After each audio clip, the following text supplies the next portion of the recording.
नमस्कार साथियों। मैं योगेंद्र सिंह तोमर। अभी हाल ही में मैंने एक वीडियो देखा जिसमें एक आशीष चतुर्वेदी नाम के व्यक्ति को पुलिस टॉर्चर कर रही है, घर पर मार रही है।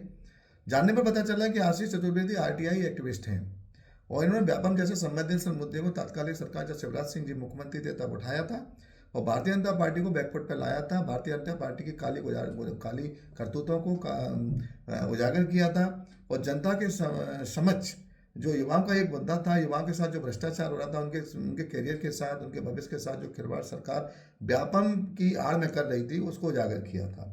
चूंकि शिवराज सिंह जी अब मुख्यमंत्री नहीं है, उनकी जवाबदेही अब खत्म हो गई है। जब तक शिवराज सिंह मुख्यमंत्री रहे, इस मामले को दबाए रखे आशीष चतुर्वेदी को सुरक्षा के नाम पर गार्ड दे रखा था। चूंकि न्यायालय का आदेश था कि आशीष चतुर्वेदी को कुछ हुआ तो उसकी जिम्मेदार मौजूदा सरकार होगी और भारतीय जनता पार्टी में सीधे सीधे आरोप लगने का डर था। चूंकि सर्वविदित है कि व्यापम से जुड़े जितने भी लोग थे, जो गवाह थे, जो सरकार के खिलाफ खड़े होना चाहते थे, उनको रहस्यमय तरीके से उनकी काफ़ी लोगों की मौतें भी हुई थी, जिससे न्यायालय को डर था कि आशीष चतुर्वेदी की जान को भी खतरा हो सकता है। लेकिन जब शिवराज सिंह जी सेंट्रल में चले गए और शिवराज सिंह का पल्ला झड़ गया अपनी काली करतूतों से, तो तात्कालिक भारतीय जनता पार्टी की सरकार ने इस मुद्दे को बहुत ही संवेदनशील तरीके से नहीं लिया और भारतीय जनता पार्टी के मन में एक दर्द था कि इस व्यक्ति की वजह से भारतीय जनता पार्टी की बहुत किरकिरी हुई थी। उस समय भी ये मुद्दा देश विदेश के लिए बहुत ज़्यादा पॉपुलर हुआ था, हाईलाइट हुआ था, जिसका दोषी आशीष चतुर्वेदी को वो लोग मानते हैं।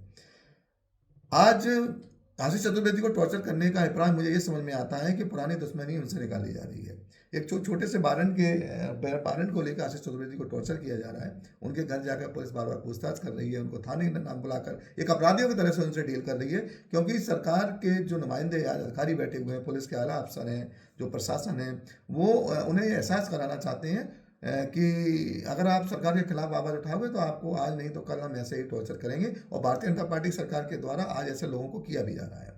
जो लोग सरकार की आंखों में आके डालकर सवाल करते हैं कि आपने ये गलत काम क्यों किया या आपको इस तरीके से काम करना चाहिए था, आपकी जिम्मेदारी जनता के प्रति क्या थी, उनको आज ईडी के नाम पे, इनकम टैक्स के नाम पे, अनेक अनेक जांच एजेंसियों के नाम से किसी भी तरीके से टॉर्चर किया जाता है, पुलिस के नाम पर टॉर्चर किया जाता है। उसी कड़ी में आशीष चतुर्वेदी जी को आज टॉर्चर किया जा रहा है।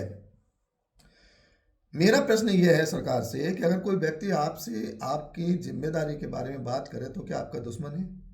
वो व्यक्ति अगर संविधान में विश्वास रखता है, वो लोकतंत्र में विश्वास रखता है और संविधान ने हमको ये अधिकार दिए हैं कि भारत में रहने वाला कोई भी व्यक्ति सरकार से सवाल कर सकता है, अपने जो विचार हैं उनको व्यक्त कर सकता है, तो ये कोई गलत काम नहीं है, कोई अपराध नहीं है और सरकार को उसमें सहयोग करना चाहिए।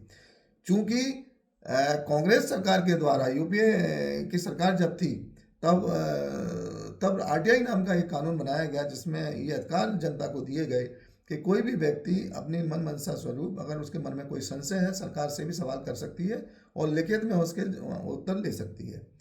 उस कानून का अभिप्राय यह था कि व्यक्ति किसी भी बड़े आदमी से सवाल कर सकती है पत्राचार के माध्यम से। आशीष चतुर्वेदी जैसे लोग ने उस कानून का सहारा लेकर जो सरकार को ताकतवर लोग थे उनसे सवाल किए, उसका बदला आज आशीष चतुर्वेदी से लिया जा रहा है।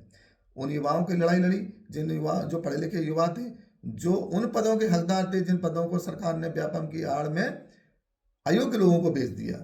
बहुत बड़ा भ्रष्टाचार हुआ, बहुत बड़ा षड्यंत्र हुआ। सरकार की जो काली कारगुजारियां थीं वो इससे उजागर हुई। भारतीय जनता पार्टी की सरकार में अभी तक का सबसे बड़ा भ्रष्टाचार था और जिसको दबाने की भी बहुत कोशिश की गई और आज भी दबा हुआ है। अगर ये मामला पूरा उठ जाए तो ये विश्व का सबसे बड़ा एक भ्रष्टाचार हो सकता है। भारतीय जनता पार्टी चूंकि जानती है कि इस मामले को दबाना है, आशीष चतुर्वेदी नाम का एक व्यक्ति अभी बचा हुआ है जो समय समय पर ये प्रश्न उठाता रहता है, उसको दबाने का एक प्रयास है। हम सब उन युवाओं के साथ आना चाहिए जिन युवाओं के भविष्य के साथ भारतीय जनता पार्टी की सरकार अभी तक खिलवाड़ करती रही। उन युवाओं की लड़ाई आशीष चतुर्वेदी जैसे लोगों ने लड़ी। हम सब युवाओं का फर्ज है, जो युवा उस समय थी जिनकी नौकरियां नहीं लगी, जिनको उनके अधिकारों से वंचित किया गया, या आने वाले समय में जो युवा हैं तैयारी कर रहे हैं सरकारी नौकरियों की, जो पढ़ लिख कर अपने सुनहरे भविष्य को बनाना चाहते हैं, वैकेंसीज में अपनी नियुक्तियां करवाना चाहते हैं, जो उनमें जो भ्रष्टाचार होते हैं, पैसे ले देकर घूस से, भ्रष्टाचार से उन पदों को दूसरे अयोग्य लोगों को दे दिया जाता है और व्यापम जैसी संस्थाएं होती हैं, उनकी आड़ में सरकार पीछे से जो खेल खेलती है उसको उजागर करने की ज़रूरत है। और जो आशीष चतुर्वेदी ने किया था उसके साथ हम सब युवाओं के साथ खड़ा होना चाहिए, क्योंकि जिन युवाओं का भविष्य खराब हो गया है उनका तो हो ही गया है। उनकी कम से कम आवाज़ तो आशीष चतुर्वेदी जी ने उठाई, लेकिन आने वाले जो युवा हैं, जो पढ़े लिखे लोग हैं, उनका भविष्य भी खराब ना हो, वो भी सरकार से बात कर सकें, भर्ती प्रक्रिया में पारदर्शिता हो, इन सब बातों को लेकर मैंने आज ये वीडियो बनाया है।